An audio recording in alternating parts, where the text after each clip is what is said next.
Hello, Bill. Good morning, Matt. Opening day, everybody.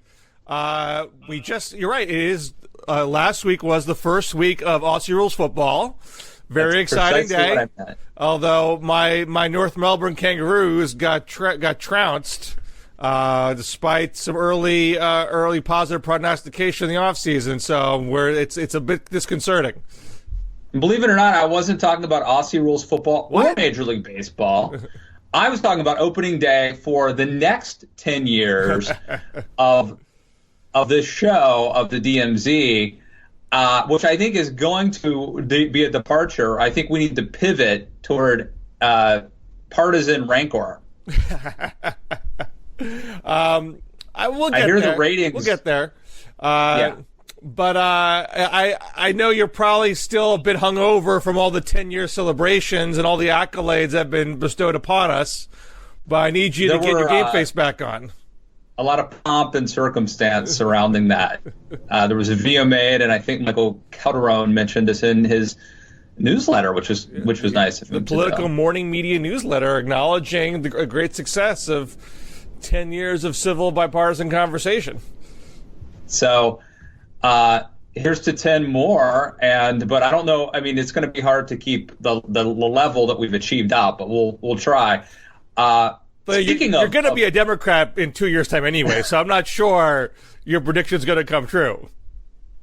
Well, speaking of people who I think have found a way to be likable and to appeal to both sides, Mayor Pete Buttigieg, there I said it, is earning plaudits from conservatives, saying that, maybe he has a lane. He stood up for Chick-fil-A, which is it's a symbolic thing. He said he eat at Chick-fil-A. He didn't defend. No, but I think that's fair point. But in my opinion, it's a stark contrast to apologizing for having eaten at Chick-fil-A. He's standing by the chicken, and that's all we ask. You don't have to like their politics, but the chicken is great. Do not apologize for the chicken. I've only had Chick-fil-A, I think, once in my life, and it was when I was on my book tour way back in 2006 for a wait to move to Canada. And I was doing a bookstore reading in North Carolina, and a member of Code Pink, on her own volition, catered the event with Chick-fil-A. It's so good. It's so good, Bill. I mean, they just put one in at the Reagan Airport here in your nation's capital. I find myself driving by there even when I don't have a flight. That's how the siren call of the Chick-fil-A, and it's so good. But I think that Mayor Pete Buttigieg, that it's a very small thing, but I think that it mattered. And there's a new CNN poll that shows the bump continues. Ever since he did that town hall a couple weeks ago, there is momentum, and I think he comes across as likable and friendly, and he's kind of the opposite of Donald Trump in so many ways.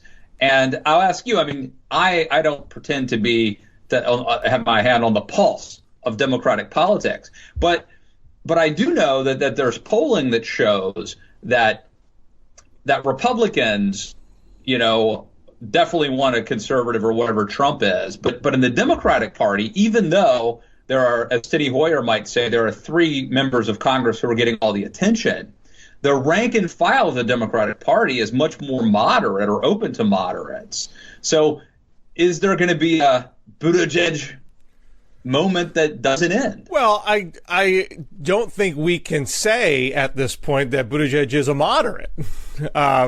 There's a lot to learn. A lot. I mean, this is really early, and he's already as Matt Lewis knows from the reaction on social media. there's a lot of hate for the Electoral College in the Democratic Party. And should we talk about that for a second? We should talk about that. Okay, so let's table Buttigieg for a second, because I know you got probably one of the most ratioed tweets of all time. We'll put a pin in Buttigieg. Okay, people say ratioed. I want to point this out. I think it got 10,000 comments or whatever the word is. Replies. That's the ratioed part. But it got 7,000 hearts or likes, and it got like 5,000 or 3,000 to 5,000, I don't know how many retweets. Well, I think ratio, if I understand ratio definition properly, it's the ratio between the replies and the likes. Because the assumption being that most of your replies are going to be negative. Yeah, I know, but when people say, but there were like 10,000 people who replied. That's a lot. That's a lot. That's a lot, but some of them might have been positive. Very few, but some of them might have been, right? But then there were like 7,000 people who hearted it, who liked it. So is that really, like, the impression is that, like, you're getting dragged or something on Twitter. Yes. But is it that bad when like 7,000 people like it? Well, look, the whole notion of ratioing, I think, is kind of silly, because some faction of the Twitter ecosphere latches on to your tweet and then the pile-on comes, that in and of itself doesn't automatically mean that you're wrong and the mob is right. There's certainly examples of that being the case. But, like, I feel like, when I have a tweet that, the various socialist folks on Twitter don't like, and it's almost like the bat signal goes out, go ratio this tweet. Ha-ha! We've ratioed the tweet. We've proven our success. Like, that to me is kind of silly. But what happened to me? I mean, like, did I lose any money? I gained a lot of followers. Well, exactly. I gained a few hundred followers. That was nice. Nothing bad really happened that I know of. It seems like I'm still here. But I should just clue people in as to what it was that got ratioed.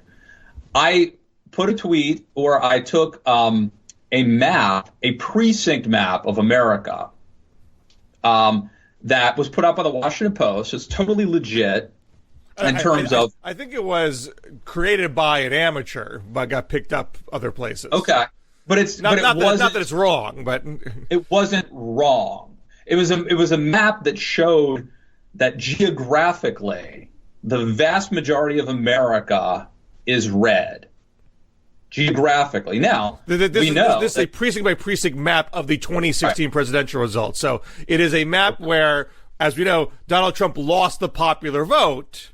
Yeah. But when you look at the map geographically, it looks like his support is much broader and deeper. Right. And I'm not trying to say that any of that's wrong. Like, population, Hillary Clinton won the popular vote, and there's no denying that, by millions of votes. And I've never said anything otherwise. What I said is, I took that map, the geographical map, and I said, I'm paraphrasing here, but it was like, and here's like another thing to think about. If we were to change the Electoral College, or if we were to get rid of the Electoral College, you could potentially have a map. You could have a scenario where a map that looks like this isn't enough for a Republican to win the presidency, which I think is factual. That's utterly, completely factual. And somehow people took that as me misrepresenting or mischaracter. I don't even exactly know what the complaint was. Well, this is what I think it was. So, and just to add to what you did, you had a preceding tweet that was promoting an article by a conservative writer, Henry Olsen. Yes. Who was defending the Electoral College. No, you're wrong. Henry Olsen was saying conservatives should quit defending the Electoral College. I thought he was saying conservatives should quit trying to. I'm sorry. You're correct. I'm twisting my words. Yeah. He was criticizing the Electoral College and saying conservatives should let the Electoral College go. I'm sorry. Correct. And I said, and by the way, I I disagree with Henry Olsen, but he makes an interesting argument. Right. You should read this piece. Right. You're elevating his point. Right. And then I said, subsequently, a few seconds later, I'm like, and by the way, this is also, think of the context here. This is on top of me going on Don Lemon's show, CNN Tonight, and having like a 10-minute conversation about Alexander Hamilton and the original vision of the Electoral College, which was that you would have these elites who would basically be vetting candidates and potentially stopping people like Donald Trump from becoming president, stopping demagogues. The original idea wasn't just to get small states to buy in on joining the union. This is a point where there really wasn't even a popular vote in any respect in presidential elections. Yeah, but the founders didn't even trust property-owning white men. They wanted another check to check the property-owning white men for fear that they would get swept up by a motion by a demagogue. Right. And so what you would do is have prominent elites in different states, you vote for them as the elector, and then they could say, I don't really trust Donald Trump. Therefore, even though the people of Wyoming, because Wyoming didn't exist back then, but wherever, the people of Virginia want Donald Trump, I am gonna vote differently. So you were essentially engaging the debate on the subject. Yeah. So this was just one more, like, sort of. By the way, here's another reason why. Now, look. I want to finish my point here. You didn't thread the two tweets.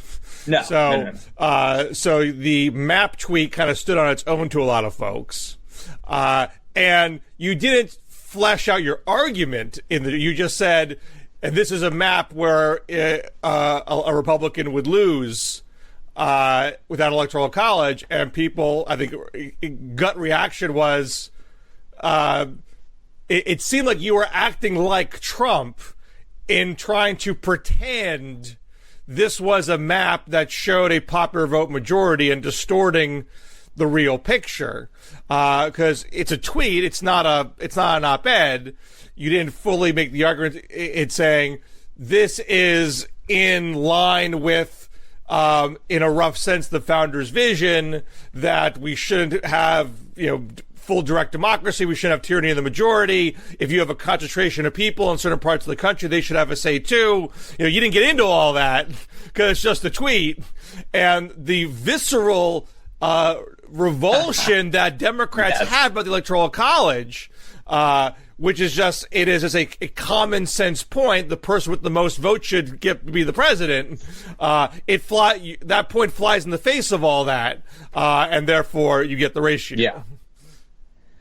Yeah. Now, okay. So just to back it up, right? So the actual context, although it wasn't threaded, the actual context is I'd had a 10-minute long conversation on TV, which I had tweeted out a video of a lot of it, about the real reason that I like the Electoral College is elitism, that it actually provides an additional check and balance against the, by the way, we're not a direct democracy. It's a republic. It's another check and balance to prevent people from getting swept. Actually, interestingly, one of the reasons that Hamilton and the founding fathers wanted this check was to keep foreign powers from intervening in our elections. No, you've just made 2 points, which I think contradict themselves. The founders wanted a check on the mob. Founders wanted to give the elites the ability to ensure they wouldn't have a demagogue as president. They wouldn't be ruled by foreign powers. And the way the Electoral College is now working in practice, the Bush election and the Trump election are different. But when you do have 2 recent elections where a minority of the country is getting a leg up, it's not the elites of the country giving their enlightened wisdom. It's smaller, less populated states getting an edge over bigger urban populated states. And in this one election with Trump, Mueller report aside, whether or not you want to believe that Trump himself was actively colluding, it is undisputable that Russia was actively trying to influence the election, and I think there's a fair argument that they had an impact. And they have an easier time doing it because it's not a straightforward popular vote election, and they can manipulate, a more discrete element of the population. So it's not, the Electoral College is not working in the way that the founders intended in that respect. Now, you could say more broadly, the founders did not want tyranny in the majority. There's a whole lot of the entirety of the federal government based on that premise, and the Electoral College is a part of that in the big picture. You shouldn't look at the president as strictly a direct democracy office. Look at the entirety of the government as a mix of offices elected in a mix of ways, and the net of it is that you have checks and balances. And so long as Republicans control a branch of the government, Democrats don't buy that argument. After this midterm, that philosophy is more clearer. No, I think that's true. I would say two things. One, I think there are two reasons the founders set up the Electoral College. One is what you've just described, because they wanted to have elites vetting, right? So right now, our political parties used to do this process of vetting. They don't do that anymore because now it's primaries. And the Electoral College used to do the job of vetting. They don't do that anymore either, because a lot of states now have these stupid laws which actually bind electorals legally to voting with the popular vote of their state. So they actually don't have autonomy to vote their conscience. It's really just a ceremonial thing. So we've essentially neutered the ability of elites via political parties no longer controlling the nomination process, and via the Electoral College no longer having autonomy. We have neutered the ability of elites to vet candidates and prevent Donald Trump. That's the one reason. The other reason the founders did this was obviously part of a compromise to get small states to buy in to join the union. And here is where I think it actually is an interesting point. So let's go back to the map that I put up. A map that shows most of the country geographically red, with the coast being blue and part of like the lakes, the Great Lake area being blue. And here's where I actually think the interesting debate is that nobody's having is, let's say that you want to go with the population, the majority rules, okay? We would have a scenario where the majority of Americans live on the coasts, and they would basically be controlling everything, the presidency in perpetuity, right? Well, I think that's a big jump. I mean, it doesn't negate the possibility of. I mean, one, we shouldn't paint too broad a brush. Like, urbanites and suburbanites and rural people will always vote in independent camps and will never cross the streams will never cross. And you certainly could still, to the popular vote, have a rural suburban coalition with maybe some elements of urban mixed in there. I do think you would see campaigns more willing to try to jack up the vote in urban areas, try to run up the score there to win, but it doesn't mean that's the only way one could win. And there are different scenarios, too. Like, you could argue you might have Democrats going to Texas, but they would be going to Dallas and Houston, right? Well, that might happen. That might happen in 2020 anyway.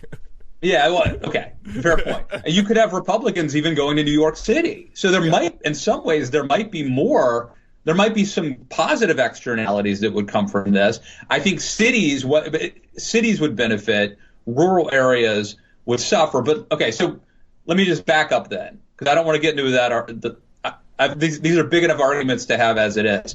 Let's just go back to the 2016 map. In that scenario, you would have had Hillary Clinton winning the presidency, yet losing 90% of the geographical landmass of America. Okay?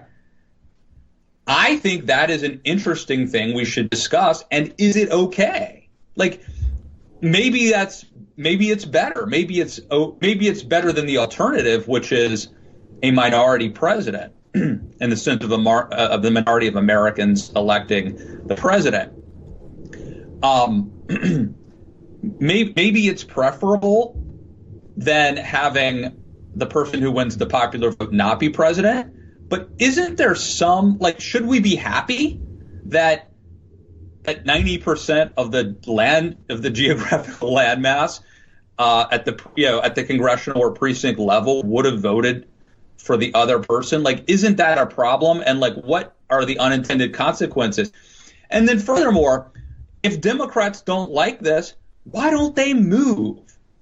Like, why are they leaving their state? Go to wherever it is and vote. Why does everybody have to live in New York or LA? I feel like I can continue to talk with Electoral College. You probably talk Electoral College for the whole show. But do you want to shift back to Buttigieg? I've said my piece. By the way, just let me go to that tweet and hit the star. Just like that. We'll change the ratio. Well, to go back to Buttigieg. We know he's anti-Electoral College. We know he wants to pack the court. And, he has, nodded towards Green New Deal. I don't know what he said about Medicare for All off the top of my head. I don't know if he's bought in hard on Medicare for All. But I think on an issue-by-issue basis, it's pretty fuzzy still. It's because it is so. And I'm not saying this means he's an empty suit. I'm just saying it's just super early. So I can't even say with confidence that he's running in a moderate lane or he's running in a populist lane or what, or trying to transcend it all. So whether he's going to be the candidate that conservatives are more comfortable with, just based on the one Chick-fil-A comment, I think that's a little early to say. Now, what does this mean about his overall prospects? He's definitely becoming flavor of the month. So take this poll that just came out. This is a Quinnipiac poll that's and CNN did a segment on it this morning and kind of really hyped it up because he got to 4% and he's tied with Warren. So I think it's Biden, Bernie, Beto, Harris. I can't remember if Booker was ahead of Warren and Buttigieg, but Warren and Buttigieg were at 4%. So it's kind of like fifth place, sixth place. And that's the best that Buttigieg has done in a national poll so far. I mean, it is evidence that some of the media buzz he's been getting and the reaction to the CNN fact town that we're hall. just saying his last name for the first time suggests something. Now, Matt, you know that I'm a Beto skeptic. You know I'm not out there trying to spin for Beto. This Quinnipiac poll is Beto's best national poll result, period. 12%, third place. And it doesn't merit a headline. I haven't seen that headline anywhere. And I know in the CNN segment, they kind of got around to Beto. Oh yeah, Beto had a good number. They even noted it was his best number. They say he had a good number. It was better than most polls. He had a bump, but it was total aside. They made Buttigieg the story of the poll because he went from 0 to 4. Mm-hmm. As was the Beto going. I mean, Quinnipiac hadn't done a poll yet, so he didn't have a jump in that one poll. But before the Raleigh was kind of more around 6%. And now the other polls I've seen, they had him at 8. I've seen a couple at 11. And I've seen 12. Right. I mean, and look. Okay, so some of this is, guess what? The media loves to come up with a narrative and storyline. Yeah. And that certainly could be part of it. That you mentioned the flavor of the day. I would also say, though, this is a big deal. I mean, it's a big deal in the sense that Beto has been a name for a year. And he's at 12%. It's fine. Elizabeth Warren has been a name for 5 years. And Pete Buttigieg, I couldn't pronounce his name until 15 minutes ago, literally. I'm not sure you're doing it right now. I'm not even sure. According to his Twitter feed, it's Buttigieg. Yeah. I think it's probably Buttigieg. But whatever. This is a guy who was mayor of, is it South Fort Bend? South Bend. South Bend. You are the worst representative of Red America. We're not sure. You don't even know what towns are in Indiana. It's not sure where he's even from. Somewhere in Indiana. Can't pronounce his name. Couldn't find his town on a map. And he's polling tied with Elizabeth Warren. Well, not bad. I mean, I've seen Andrew Yang. I'm tied with Kirsten Gillibrand. That's because Kirsten Gillibrand's polling terribly. That's not evidence of great success. Okay, fair point, but still. I love that line when someone says, "Yeah, but still." But still. I mean, if you think about it, no one knew who he was, right? Until he went on Joe Rogan. Yeah, but let's keep this in some perspective here. I mean, yeah, he has been, I think, he's a sharp and cogent interviewee. He certainly has put a lot of thought into this project, but there's a ton left to go as far as having a fully fleshed out platform for governance. He's got a lot of convincing to do to say that the mayor of a city of 100,000 people should become president of the United States, and I think that is a leap that's going to be pretty much insurmountable for most people. Right, but then again, people want to like him because he seems likable, but that can only go so far at the end of the day. All right, but the argument is, number one, we elected a guy who had no experience governing at all, and Buttigieg is the opposite of him. Like, not so much in that respect. He is. Okay. I mean, you could say any Democrat running is the opposite of Trump by X, Y, or Z. Buttigieg is the opposite of Trump in his whole sorts of ways, but he's not the opposite in that it is part of a attempt to say anybody can be president. Trump got to be president. Who cares what your resume is? Who cares what your qualifications are? By any objective, there are different ways to contrast with Trump. But so I would say is we Democrats match Trump on the inexperience level, in the sense of like, we're going to say that like what matters isn't being an establishment insider, right? That doesn't matter. So like match him on that. And then the contrast is likability and kindness. Right. So I'm not going to count anybody out because it's way too fluid and weird things can happen. So I'm not going to say there's no way he can win. But plenty of second tier candidates get their 15 minutes in the history of these things. So the fact that he's getting a bump is not some hard proof that he's destined to be a top tier candidate. And the fact that, and looking at the Beto trajectory, which I think, now Beto's going to have he's going to have a big speech or several speeches on Saturday with a bunch of watch parties. So we'll see if he can, squeeze out a second act here. But the fact, it is not unusual for the media to get all hyperventilating over a candidate based on fairly thin reasoning. Yeah, because, look, there have been, Michelle Bachmann had her moment. Herman Cain had a moment. Ben Carson had a moment. I'll tell you, this reminds me more of Mike Huckabee than, if I'm looking for a comparison. I feel like we haven't seen him in a debate yet, but it doesn't. That's the one that it feels like to me it's the most similar to. But Huckabee, going back to his first race in 2008, Huckabee came in the race with pretty decent reputation amongst evangelicals, and promoting a pretty distinct brand of conservatism that was somewhat economically populist, arguably a precursor to what Trump eventually pulled off. That's the funny thing. If Huckabee and Santorum had been able to double down on their populism and maybe back away a little bit from the social conservative stuff, they might have been able to.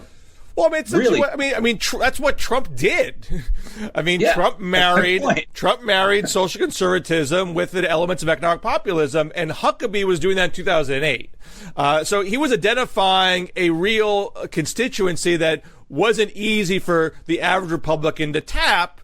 On top of the fact that he was a much more likable candidate, I think, in 2008, 2016, he went kind of, hard, crazy right. Not to say he was ever a moderate, but the phrase code switch, I think, applies to Huckabee. Huckabee knew how to play traditional media better in 2008. I saw there was a video of Huckabee going on Jon Stewart's show. Yeah, right. And by the end of it, Jon Stewart's like, maybe I am pro-life. It was pretty unbelievable. Huckabee was a much savvier player in 2008 until he decided to be more of a Fox News personality and just double down on that.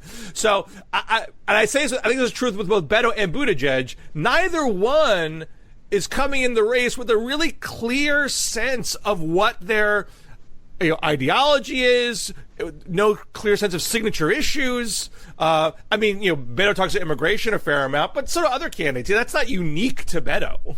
Obama came in with, I was against the war as a lowly state senator, and all you idiots voted for it. I mean, that was something that was very distinctive for him. And this is coming back to your argument. We've had this argument here on the show before. You've written about this. Your theory that the candidates who run and prosper, whether they win or not is irrelevant, but the candidates who benefit from having run for president have some sort of a vision or a message. Well, it's not just that that they look good or that they're nice or whatever. Yeah, I think you need something that's distinctive, that is somewhat connected to the actual job of governing. I mean, it doesn't have to be a 15-point plan. Wait a second now. Mitt Romney ran the Olympics in Utah. Oh, yeah, that's right. Well, Mitt Romney won in 2012 against a pretty weak field. And I was always on the Rick Perry bandwagon, Bill. It did pan out for me. My record. Someday we should do a really deep dive into the people that I've liked, and because that's really the kiss of death. Well, I mean, there are candidates like a Romney or a John Kerry or a George W. Bush or a Bob Dole. They win because they were the big name. They were they put. That's in what the the time. Republican Party used to be. Whose turn is it? Right. And I don't think it is impossible for that to still be the case. Biden might still be the nominee because he's the guy with the longest resume and a lot of chits to cash in and the most familiarity. That might end up being enough. Sure. If you're going to break out as a second-tier candidate, I think you need to have that extra edge that is very special to you. That's more than just I'm a nice guy on TV. Elizabeth Warren right now, I think, has the most fully fleshed out platform, the more fully fleshed out theory of the case. I think she actually, there's a certain love of Warren right now that's kind of, this character of her as this sort of shrill, polarizing, unelectable person. It doesn't match up with what we actually see when she's on the stump and in the town halls. And I think that's true. And in many ways, I think she is far more a far more fully realized candidate than most of the others, not all the others. However, because she went mano a mano with Trump over her Native American heritage, and I would say lost the argument, that has severely undermined the electability case. Don't you think also her person as a fighter, and no matter how good she is on it, maybe she can eventually overcome that, but just being good on the stump is not enough to overcome that. And I'm not saying that this is fair, but I also think she's hurt by being in the same lane, sort of, as Hillary Clinton, just of a female candidate of a certain age. No, it's a type. Donald Trump just beat that type of candidate. No, I think she is in. An extra problem is that she is in Bernie's lane. She's not a Hillary candidate. She's a Bernie candidate. She's a populist candidate. I'm not talking about ideologically. I'm talking about stylistically, like in people's minds. Yeah, I don't think that's it. All right. Maybe people are more evolved than I suspect. No, I mean, there's definitely a feeling amongst the more left elements of the Democratic Party that Hillary was a bad candidate because she was too establishment, and Warren doesn't have that problem. Now, look, I was talking, I'm not going to name drop locally, but I was talking to a neighbor of mine who is a senior woman who said to me unsolicited, I'm not sure a woman can beat Trump. This is a very liberal person. I mean, so I do think there are people out there. That's the Michael Avenatti theory. I mean, I do think that is something that's sort of I think it's more. I don't think it's just a woman. I think that the problem with Warren is she's stylistically the same type of woman as Hillary Clinton. I don't think she's the same type of woman as Hillary Clinton. I mean, Hillary was never the populist fighter. Hillary was always the established, experienced purveyor of good governance. I mean, that was the image that she was trying to of reasonable, rational, realistic governance. You know, Warren's out there saying, "I'm going to break up Apple." But you're talking about Archer Daniels Midland. You know, you're delving into the details of their ideology. I'm just talking. I'm going deep. This is the top line of their image. It's deeper than most people go, but anyway. But so to circle back to Buttigieg, you know, he is going to be taken seriously as a candidate. You know, he's reaching that point where he's now he'll probably have a bit more on the upswing of like, who's Mayor Pete? Where did he come from? What's his story? And he'll get to the point where okay, what does he actually believe? What's he actually running on?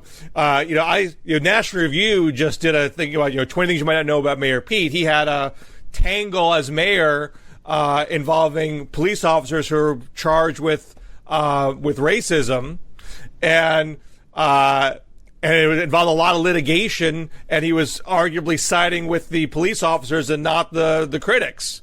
Because, and I'm not trying to say that Pete Buttigieg is a racist. I think it's a very complicated story, and I only saw a paragraph about it in the National Review, so I'm not going to cast judgment on what the whole story is. That's enough for me, Bill. I'm willing to cast him out. So there's going to be a lot more to dig into his record and background and future policies. So he'll get that stage, and we'll see how he performs with it. I mean, that's the thing. I mean, it's one thing to get your 15 minutes, another thing to survive your 15 minutes, and we don't know if he can do that yet. Well, I'm still looking for my 15 minutes. But I think that there's a topic to be discussed about Mueller. Now, look, our timing, I guess. Well, okay. So last week's show was our 10-year anniversary show, which we devoted most of our time, a lot of our time, to talking about how awesome we are. We got our 15 minutes, I guess you could say. But then, a day or two later, the Mueller report came out, and now we're 4 or 5 days. Well, the Barr letter came out. Sorry, the Barr summary of the Mueller report. But thank you for correcting me so that I don't get the tweets.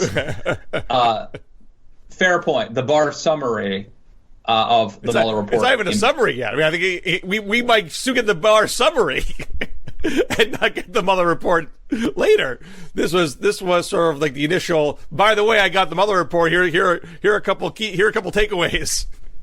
Yeah. Now Mueller hasn't said anything. I don't know if he would, but if Barr were mischaracterizing the report, I'd like to think we would. Yeah, I highly doubt Barr is completely twisting what the report says. But what we don't know is what kind of nuance, what kind of pros and cons was Mueller weighing. Right. Does he go into details of like, now maybe he says something like, we don't think that you can really charge a sitting president with obstruction of justice when there's actually no underlying initial crime. But the following 5 things that Donald Trump did looks really suspicious. Like maybe he has something like that in there, right? It's apparently, if you believe Judge Napolitano, it's a 700-page report, according to Judge Napolitano, for what that's worth. But obviously, since so much water's under the bridge, there's not a lot of room for you and I to maybe rehash the Barr summary of the Mueller report. But the sort of the next advancement of the story for me is the wave of the recriminations, where you have Trump's people kind of doing this victory lap and talking about how stupid the media looked and how bad Democrats looked. And meanwhile, you have some Democrats who are still almost like, I hate to say truthers, because as you pointed out, we haven't seen the Mueller report yet, but they're in the dangerous territory of looking like truthers, of, the bitter enders.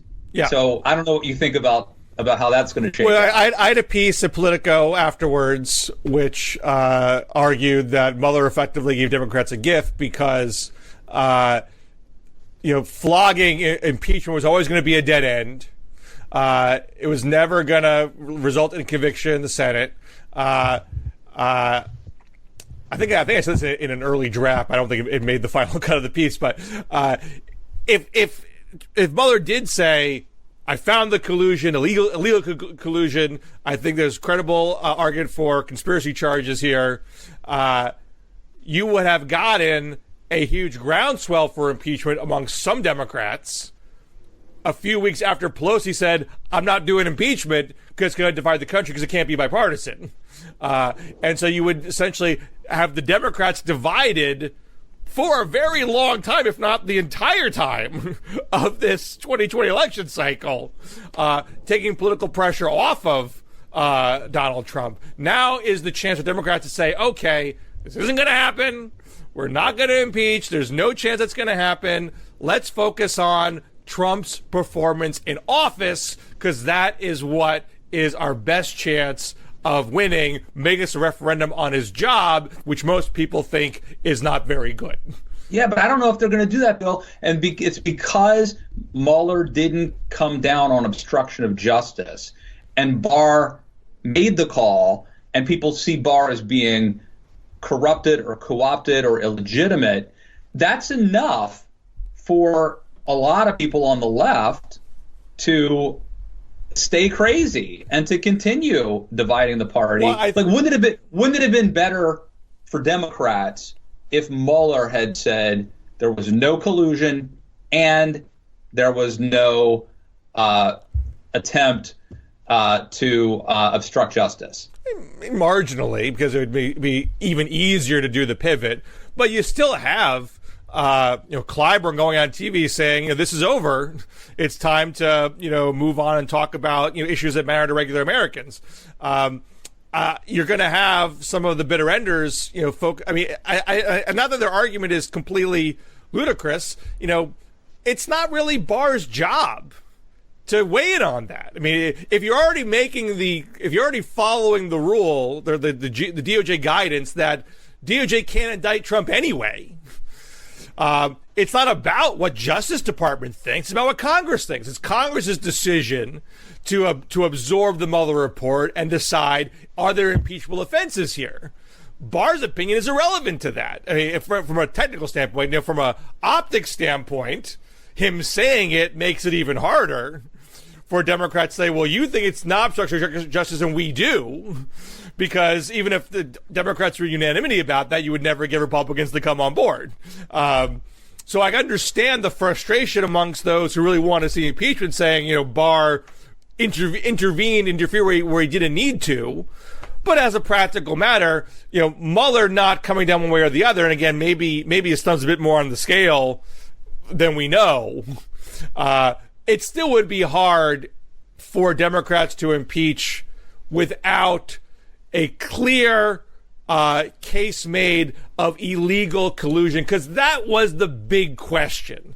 The big question of the report was, did Trump illegally work with Russia to thwart the election? Now, obstruction of justice, you could say, this is sort of like in the Valerie Plame case, where Special Counsel Fitzgerald said, I couldn't reach a conclusion about Karl Rove because Scooter Libby obstructed justice. So that made it difficult for me to fully weigh what I should do. And you might think that's sort of a fig leaf argument, but that's sort of where it came down to. So you could say, well, Trump obstructed justice, therefore Mueller couldn't do his job. But I I think in the bigger scheme of things, if you're concluding that there's not enough evidence to charge Trump or Trump inner circle people with illegal collusion, you can collude legally. Legal collusion, so it's not a crime.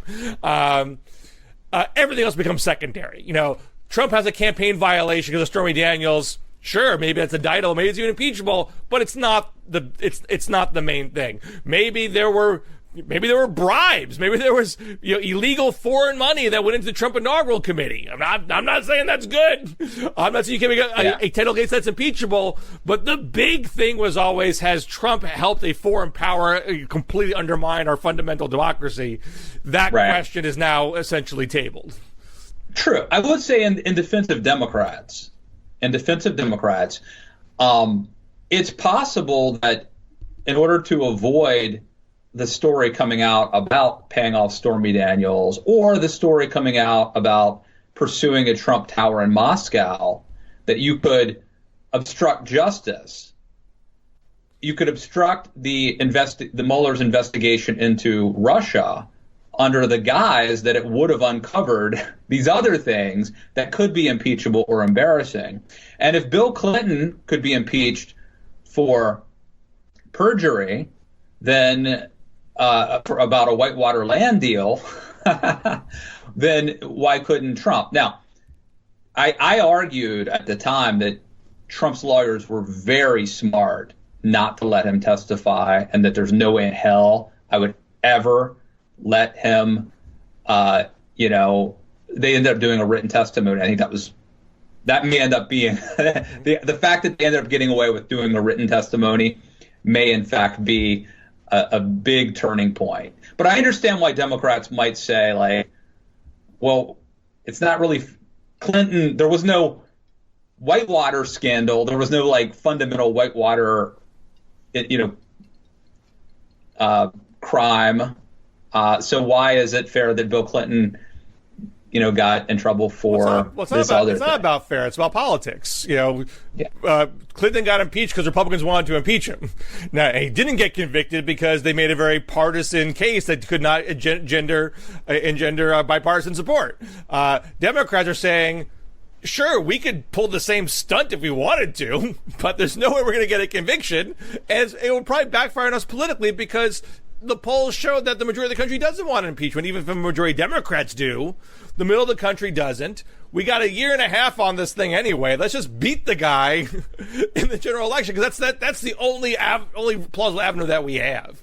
I mean, Right. So maybe they learned the lesson from the Clinton impeachment. I mean, obstruction of justice is impeachable. But there's nothing in the Constitution that says you're legally and constitutionally obligated to impeach if these certain crimes are alleged. It's a political decision. And again, Mueller didn't make a determination one way or the other. So far as we know. Yeah, right. But I think I can't imagine Barr would have misrepresented. I think he may have just. I wouldn't be surprised if Mueller lays out several things, for example, the firing of James Comey, that look bad or questionable. But I can't imagine that Barr is lying about Mueller. No, I don't think he's lying. I mean, from what I understand, that there is that Mueller had a relatively narrow definition of what he considered to be illegal collusion or illegal conspiracy. And he may lay out a bunch of evidence, like, this is what I found about interactions between the Trump campaign and Russia. And you might look at it and say, that doesn't look very good. That doesn't make me feel very confident about this process.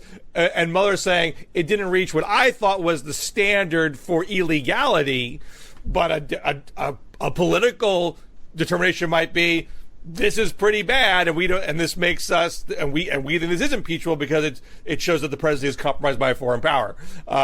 Those are subjective determinations, and again, I don't think Democrats are going to make that subjective determination, but you could make the case. In theory, you could make the case depending on what's actually in the report.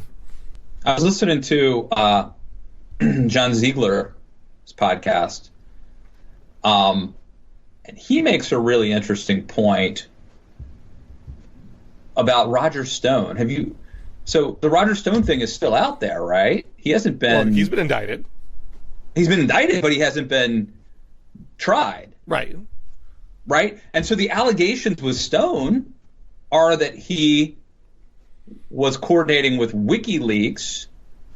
And I think there's an assumption that WikiLeaks is a cutout of Russia, or whatever the term is, that WikiLeaks and Russia are essentially the same. And John Ziegler made the point, like, number one, how could Mueller issue his report without finding out how the Roger Stone thing plays out, unless he's assuming that WikiLeaks is not, in fact, tantamount, that if WikiLeaks has something, it's tantamount to Russia having it.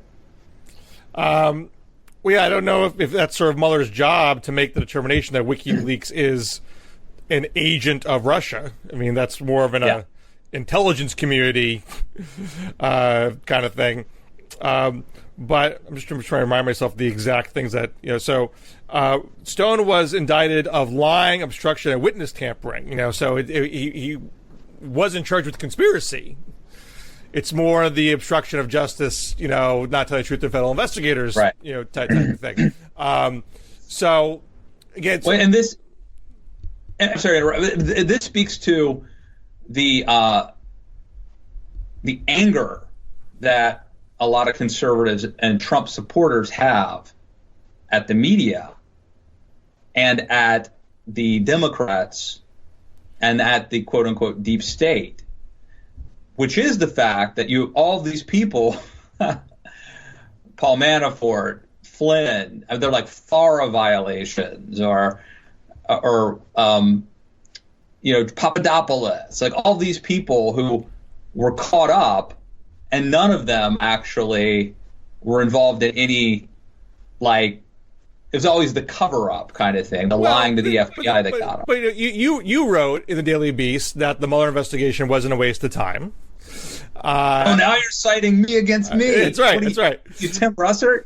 And this drives me a little batty because Glenn Greenwald's gone on this huge ride of saying, I was right. This whole thing was a farce and a hoax, and the left got played, and there are a bunch of conspiracy theorists, and all the media has been, there needs to be accountability in the media for what's been done to the public. And what's already been released, this is the guy, mind you, whenever there's been a Mueller indictment, Greenwald is always saying, indictments are not the end of the story. What the prosecutor says is not necessarily the truth. That's why we have trials and so forth. So he's always poo-pooing whenever there's a Mueller indictment, and now the Mueller conclusion is supposed to be the end-all be-all, and everything that preceded it is irrelevant. As far as we know, from what we understand, based on the Mueller team's public statements, there was an illegal attempt to influence the election by Russians. Russians have been indicted. They're not going to get tried because we don't have extradition from Putin, but they have been indicted, and Mueller laid out what those charges were. And along with that is that Roger Stone had interactions with WikiLeaks that he lied about. And you also have the Paul Manafort aspect, which you could say is more about his political consulting business than his campaign activity.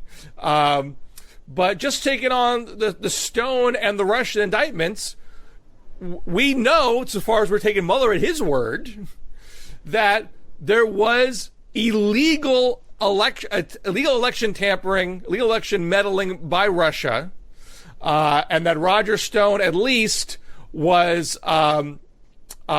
interacting with someone, as you say, is accused of being a front for Russia.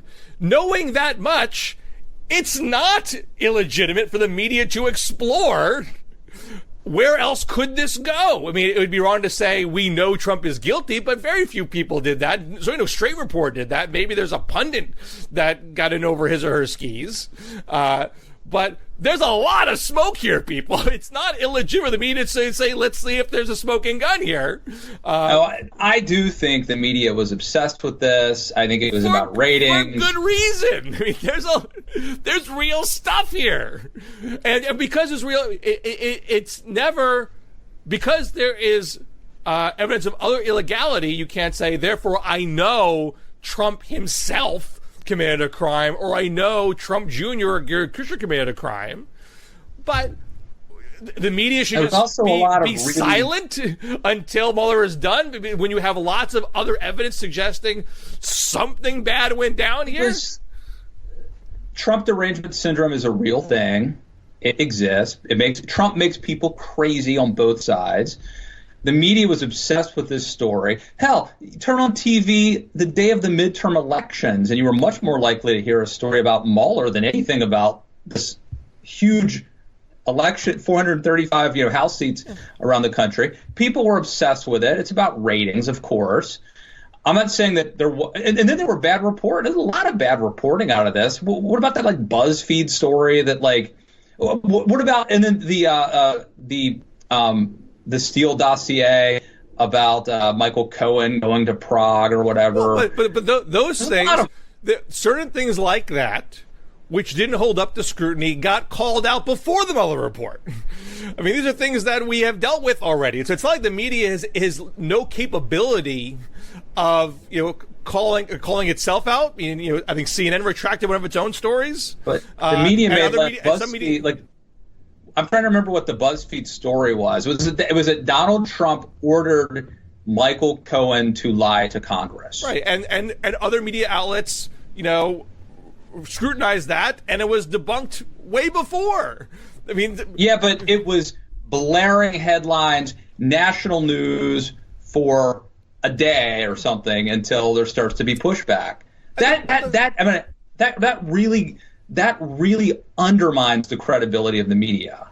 I think part of its confirmation. People who want to undermine the credibility of the media are going to use those things. Of course they will. And ignore the fact that media outlets did. The reason why it's debunked is because of media outlets, not because of random bloggers. A better move would be don't publish stuff that's not true. I mean, yes, don't make mistakes. Don't screw up. And why does it happen? I think it happens, one, because of the rush to be first.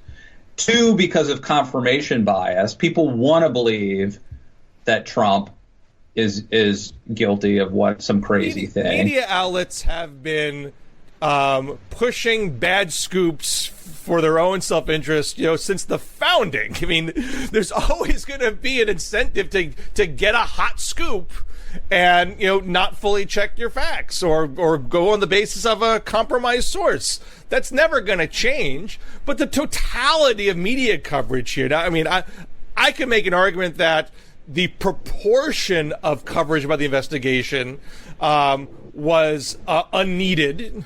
There are plenty of other stories that we haven't delved into. There's lots of things about all breaking news. Everything's breaking news. Yeah, I don't love that, and I think there's lots of stuff going on in Trump's cabinet agency. There's stuff going on in Congress that we don't sink in our teeth into because Mueller's investigation has been outsized in its attention. But as far as the content of the reporting, it is a big story. It was and is a big story that there was active Russian attempts to interfere with our election. And there's no disputing about that. Not credible, in my opinion. I mean, certainly if we're taking Mueller at his word, that's a fact. And the fact that there's some interaction between the Trump campaign and Russia, even if it's not illegal, is still news. It's still relevant. It's still worth talking about. Now, again, I think as a political matter, Democrats are better off talking about bread and butter issues. But it's not illegitimate to explore the thing and to say that this is a hoax. Yeah. Because no, look, I agree. As you know, I wrote a Daily Beast column making your point. Check it out, everybody. My latest at the Daily Beast. But I do think that there is this... I think for the media, it's ratings and excitement, the cloak and dagger stuff. And I think for Democrats, it's like almost catnip. It's like this, we talked about it before here, but just the silver bullet. Like, we don't have to go to the hard work of actually winning elections and coming up with legitimate public policy, thoughtful ideas that could actually pass. Let's just take down Trump because he's this Manchurian candidate. And I think they've become obsessed with it. And I've written about this before. I wrote about this in the Obama years. Both parties get over enamored with scandal politics for the very reason you said. It's the shortcut. If I can find a scandal, I can knock this guy out of the box and we'll have a great election next time. And time again, that's not proven true. Iran-Contra did not elect Michael Dukakis. Lewinsky's scandal did not give Republicans a good midterm in 1998. You can debate whether how it helped in 2000. That's obviously a bit more complicated. Abu Ghraib, I think Abu Ghraib's a pretty serious scandal. It's not even like that trivial a thing. But Abu Ghraib didn't get John Kerry elected. Fast and Furious, Solyndra, those things did not get Mitt Romney elected. So both parties do it, and I get what the temptation is. Benghazi. I mean, Benghazi certainly didn't stop Obama. You can argue whether it affected Hillary or not. But that's also I think it might have because that's how the email scandal started. Right. I think, right? Isn't the email scandal tied to that somehow? But it's a ricochet type situation. But I think it's a different debate whether it's smart for a political party to get over obsessed about a scandal, and whether the media is functioning legitimately by exploring how far does a scandal go? There were lots of reasons for the media to delve into what's really going on here, because there's real evidence, there were real unanswered questions, and there's still some unanswered questions. So the notion that this is a hoax, which is words that Greenwald has used, I think is completely unfair. 100% unfair. There's no bearing. Yeah, I agree. I agree with you. And I also agree that Democrats are better off not obsessing about Mueller, which, mind you, in 2018, they did not obsess about Mueller. They won the House talking about health care, corporate tax breaks, and Washington dysfunction. The candidates that won did not get hung up on that. That was Pelosi's call. The candidates followed her cue, and Pelosi is still directing Democrats to not do that. All right. Well, we can end on a area of agreement. All right. As the 10 years of our labors has proven, we know how to do. Oh, screw you, Bill. I'm tired of your sanctimonious. We have to start a WWE fight. First of all, brother, I'm tired. One of us has to turn heel. What would Hogan do? Like, there has to be a thing where it has to be a misunderstanding. I say something. Yeah. Anyway, we'll work on the. Your Macho Man Savage voice is better than mine. Ooh, yeah. Macho Madness. Many years watching the WWF, so. I'm more of a Glow guy. Getting out of kayfabe. By the way, friend of the show or fan of the show, friend of mine. I don't know if you know. Do you know Chris Novembrino? I don't. He wrote and performs the new opening music on the Matt Lewis and the News podcast. Wow. And he has a couple of podcasts that are really interesting. One of them is called the All in the Family podcast, where he goes through every episode of Archie Bunker, All in the Family, does a whole show about the show. But he also has a wrestling, a WW, or just like a pro wrestling podcast. And they had one, I think it's exclusive to his Patreon supporters, but he did a whole episode. Bill, you would like this. It was Jerry Lawler and Andy Kaufman. Mm-hmm. It was a whole episode devoted to their. Remember they went on David Letterman? Yeah. And had like a fight on Letterman. Yeah. Super fun episode. Excellent. Check it. Anything else you want to plug before we wrap up? No. Listen to the podcast, Matt Lewis and the News, and read my stuff at the Daily Beast. So I mentioned my Politico story about the gift Mueller gave the Democrats. Also, I have a Real Clear Politics column this week, how the Democratic Party is the party of moderates.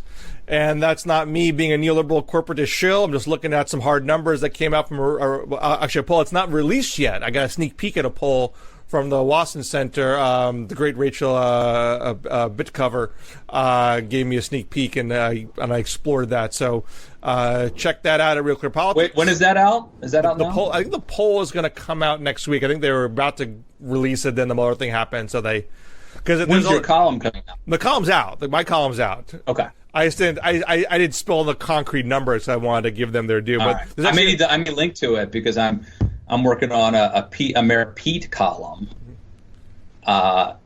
And so anyway, but there's other numbers in that poll that are interesting outside of the question of the Democratic Party and the left-center split. So be on the lookout for that poll next week. Sounds good. All right. Follow us on Twitter at DMZ Show. And don't forget, if you're watching us, you could also listen on iTunes as well. Or both. Maybe once isn't enough. You got to watch and listen. Look for the Easter eggs on second listening. I know. We sometimes we have codes and things hidden in these shows. So. All right. Till next week, Matt. All right. See you guys.